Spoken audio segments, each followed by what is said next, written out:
Hindi na ako gano'n.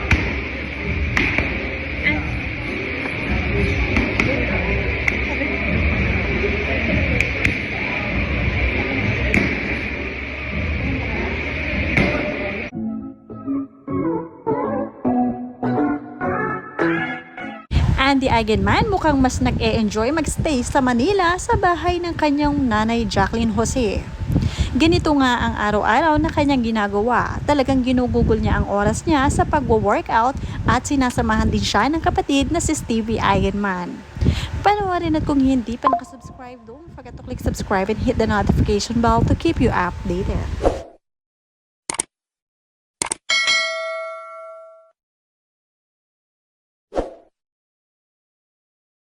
Matatagalan pa nga bago bumalik si Mami Andy sa isla ng Siargao dahil nga napagdesisyon na nila ng mga bata na habang bakasyon ay dito muna sila para din makasama ang isa pang anak na panganay na si Ellie.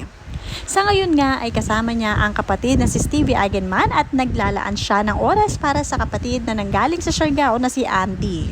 Talagang sinusulit ni Andy ang mga bawat araw ng pag-i-stay niya dito sa Manila at talagang nababago na ang kanyang lifestyle.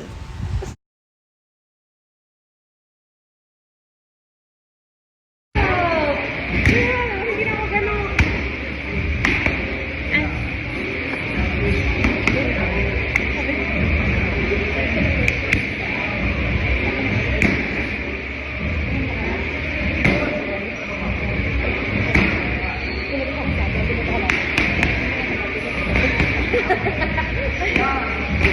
Iba ang kasiyahan ni Andy ngayon, parang talagang inuuna niya ang kanyang sarili. Talagang thank you talaga sa kapatid ni Andy na talagang sinusuportahan siya sa mga gusto niya, kaya naman sinasamahan na rin siyang mag-workout nito. Kung ano ang magustuhan ni Andy, nakasuporta lang si Stevie.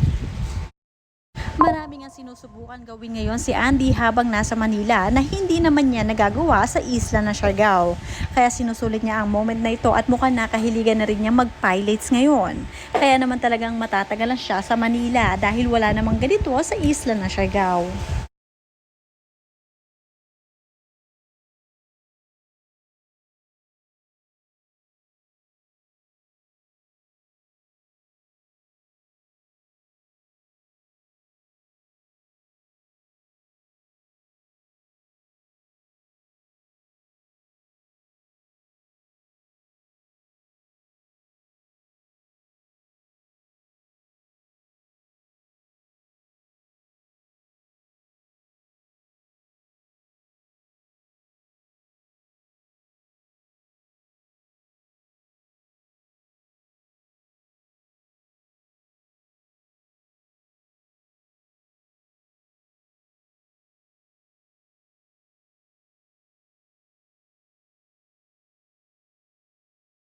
Maging sina Lilo at Koa ay ibang-iba rin ang lifestyle kapag nasa Manila o syudad sila.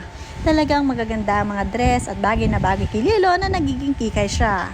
At ito rin si Koa ay talagang nahihilig din mag-mall, kaya naman madalas silang pumupunta sa mall at kumakain sa labas.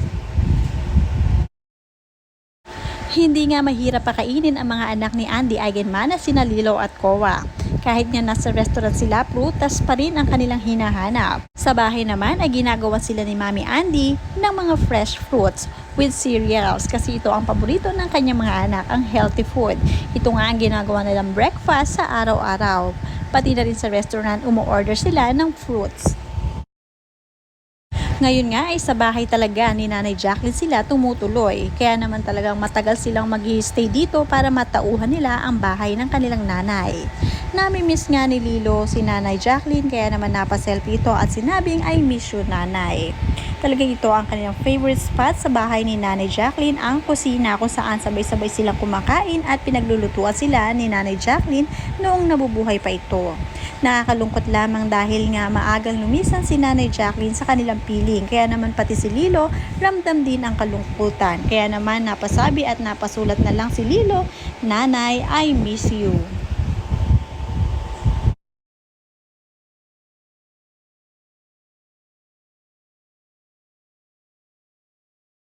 Sa katunayan nga, isa rin sa dahilan kung bakit nga umuwi sina Andy sa bahay ni Nanay Jacqueline dahil nga sa first year death anniversary ni Nanay Jacqueline. Ganon-ganon lamang ay napakabilis ng araw dahil nakaisang taon na nga si Nanay Jacqueline sa heaven. Siguradong masaya na rin naman si Nanay Jacqueline kung anong estado ng buhay ni Andy ngayon at ng mga bata. Pero noong nawala nga si Nanay Jacqueline, dito naramdaman ni Andy kung gaano kasakit, kung gaano kaimportante na nariyan ang kanyang Nanay Jacqueline. Kaya naman ramdam na ramdam niya ang kalungkutan. Kaya naman bago sumapit ang first death anniversary ni Nanay Jacqueline, ay agad nga lumuwas sina Andy kasama ang kanyang anak na sina Lilo at Kowa. Ngayong first year death anniversary nga ni Nanay Jacqueline ay ipinaghanda nga ito ni Andy Ayenman at ipinagdasal kasama ang mga mahal sa buhay. Kasama na rin ng mga kapatid ni Nanay Jacqueline at ng mga pamangkin nito. Sama-sama sila para i-remember ang pagmamahal ni Nanay Jacqueline noong siya ay nabubuhay.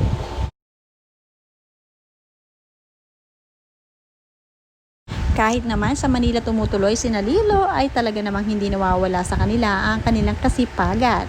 Dahil sanay na sanay pa rin sila maglaba at tinuturuan pa rin sila ng kanilang mami, Andy. Dala-dala ni Lilo ang mga natutunan nila sa isla ng Siargao sa Manila. Talagang dito ay masipag pa rin sila at walang pinipiling trabaho kahit na sila ay mga bata pa. At maganda pa rin na maging independent sila.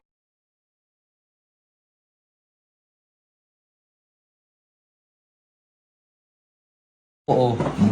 Pasaya sa may mong dinner kaya ako libuo. Pasaya na nila po ang pinakurat. Kinilaw bantirada pal. Kami ni sweet sa libuo.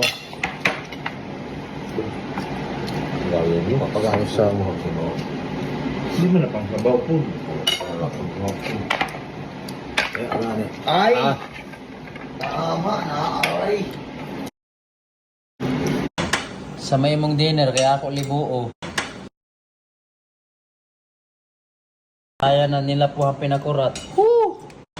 Sa may mong dinner kaya ako libuo.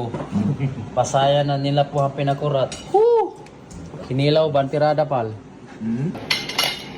Kami ni sweet sa libuo. Gawin mo, Pagano sa mo. hindi mo na pang sabaw po. Ay! Tama na, ay! Sos!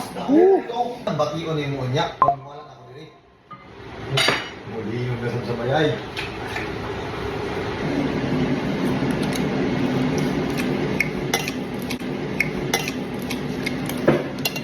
Gam, ay!